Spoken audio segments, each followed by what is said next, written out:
السلام علیکم دوستو، نئی ویڈیو میں خوش آمدید۔ دوستو، آج کل لوگ اپنے انجام سے بے خوف ہو کر ظلم و زیادتی کرتے ہیں، دھمکیاں دے کر لوگوں سے رقم کا مطالبہ کرتے ہیں، لوگوں کے مال و جائیداد پر قبضہ کرتے ہیں، چوری، ڈکیتی، دہشت گردی اور قتل و غارت جیسے گناہوں میں مبتلا ہو کر نہ جانے کس کس انداز سے مسلمانوں کے حقوق پامال کر رہے ہیں۔ دوستو، بہت سے ایسے ظالم و جابر لوگ گزرے ہیں جن کا شمار دنیا کے طاقتور افراد میں ہوتا تھا، جن کے پاس نعمتوں کے خزانے موجود تھے، جن کے حکم کی خلاف ورزی کرنا گویا موت کو دعوت دینا تھا، جو زمین پر اکڑ اکڑ کر چلا کرتے تھے۔ شاید وہ اس بات سے بے خبر تھے کہ ایک دن انہیں بھی مرنا ہے۔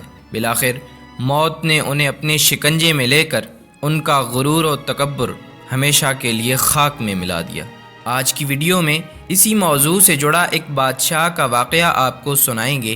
ویڈیو کی تفصیل میں جانے سے پہلے آپ دیکھ رہے ہیں بلیو نیٹ ورک، ہمارے چینل کو سبسکرائب کریں، لائک اور شیئر کرنے کے ساتھ ساتھ کمنٹ سیکشن میں اپنی آراء کا اظہار ضرور کیجیے گا۔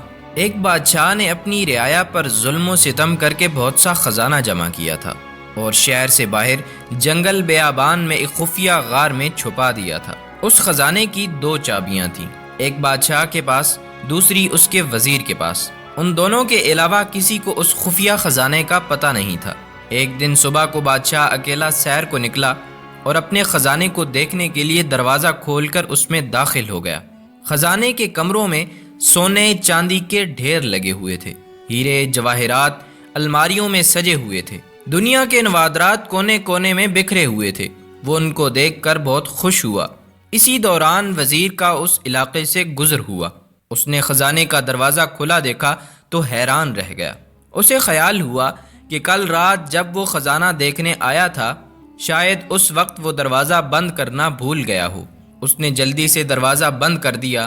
ادھر بادشاہ جب اپنے دل پسند خزانے کے معائنے سے فارغ ہوا تو واپس دروازے پر آیا، لیکن یہ کیا، دروازہ تو باہر سے بند تھا۔ اس نے زور زور سے دروازہ پیٹنا اور چیخنا شروع کیا، لیکن افسوس، اس کی آواز سننے والا وہاں کوئی نہیں تھا۔ وہ لوٹ کر پھر اپنے خزانے کی طرف گیا اور ان سے دل بہلانے کی کوشش کی، لیکن بھوک اور پیاس کی شدت نے اسے تڑپانا شروع کیا۔ وہ پھر بھاگ کر دروازے کی طرف آیا، لیکن وہ بدستور بند تھا۔ وہ زور سے چیخا چلایا، لیکن وہاں اس کی فریاد سننے والا کوئی نہیں تھا۔ وہ نڈھال ہو کر دروازے کے پاس گر گیا۔ جب بھوک پیاس سے وہ بری طرح تڑپنے لگا تو رینگتا ہوا ہیروں کی تجوری تک گیا۔ اس نے اسے کھول کر بڑے بڑے ہیرے دیکھے جن کی قیمت لاکھوں میں تھی۔ اس نے بڑے خوشامدانہ انداز میں کہا، اے لکھ پتی ہیرو، مجھے ایک وقت کا کھانا دے دو۔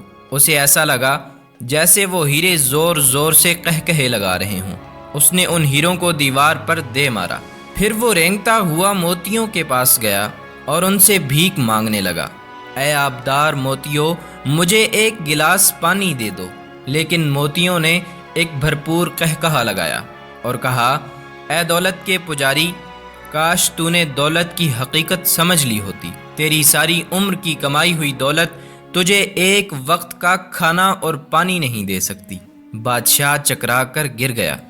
جب اسے ہوش آیا تو اس نے سارے ہیرے اور موتی بکھیر کر دیوار کے پاس اپنا بستر بنایا اور اس پر لیٹ گیا۔